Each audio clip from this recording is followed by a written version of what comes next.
Hi guys! In this video, you're going to learn about 4 things that IELTS candidates do in their speaking exam that make them difficult to understand. And of course, I'm going to give you some solutions to these problems. Let's get started with number 1. Pizza and wine make you...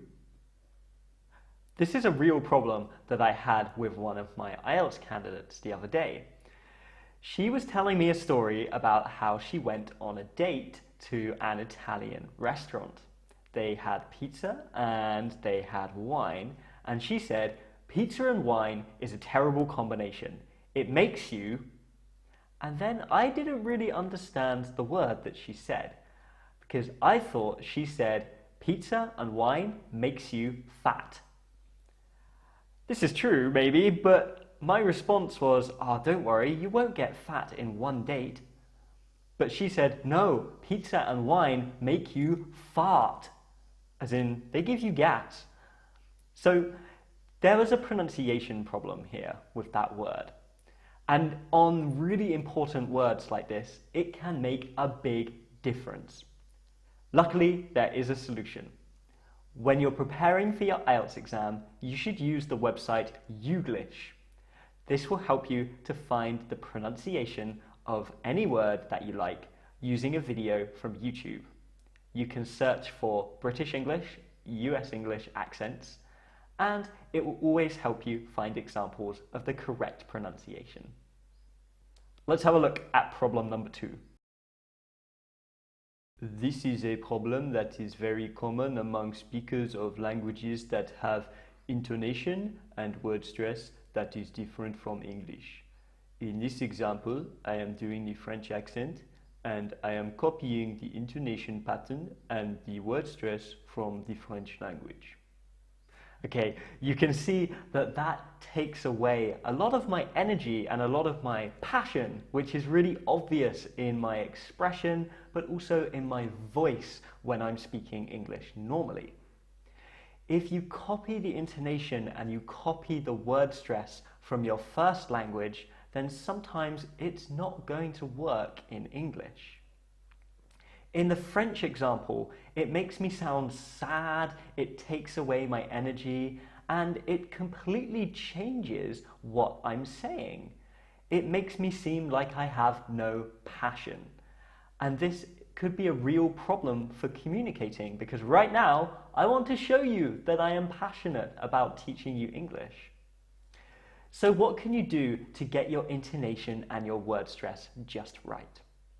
Well, I suggest that you listen to TED Talks on the TED Talks website. On the TED Talks website, there's a transcript, which means that you can watch a talk and read at the same time. This will help you to really get the intonation and word stress of English into your head. Just 1 or 2 TED Talk videos a week over a longer period of time will really help you prepare your intonation and word stress.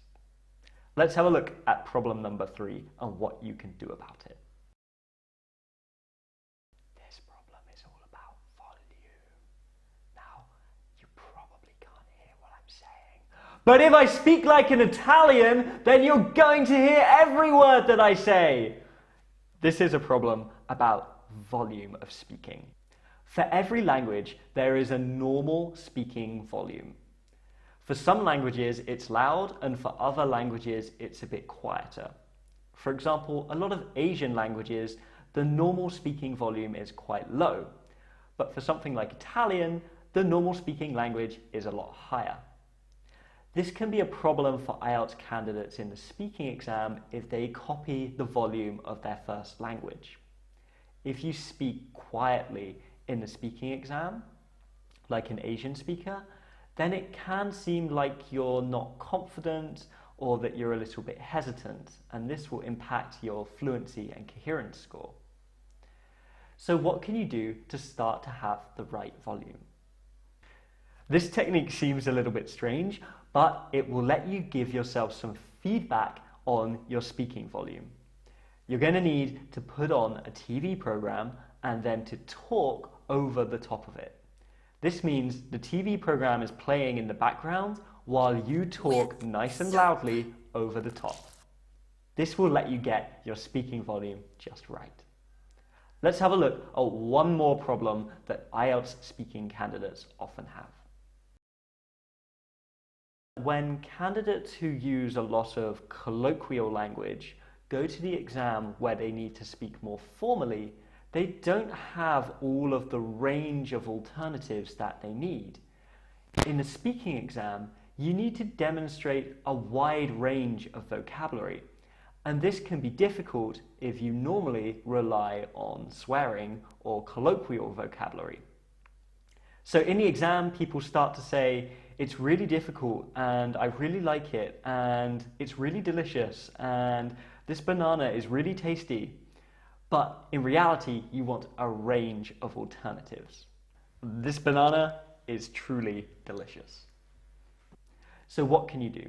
Well, you should go on the free collocation dictionary website where you can find lots of alternative intensifiers for your adjectives and adverbs. This means that you don't have to use foul language, you don't have to use swearing, and you don't have to rely on words like really and very. You can really increase your vocabulary score by using the collocation dictionary in this way. So that's 4 common problems that IELTS speaking candidates have during their preparation and 4 solutions that you can practice over a period of time to get better and better for your IELTS speaking exam. If you want to find the links to these websites and some more suggested lessons, check out the My Exam with Sam website where you can find the completely free course and you can find all of the resources and links for this lecture right there. Alright, I will see you very soon in another video, guys. Good luck with your preparation, keep practicing, keep going. See you later.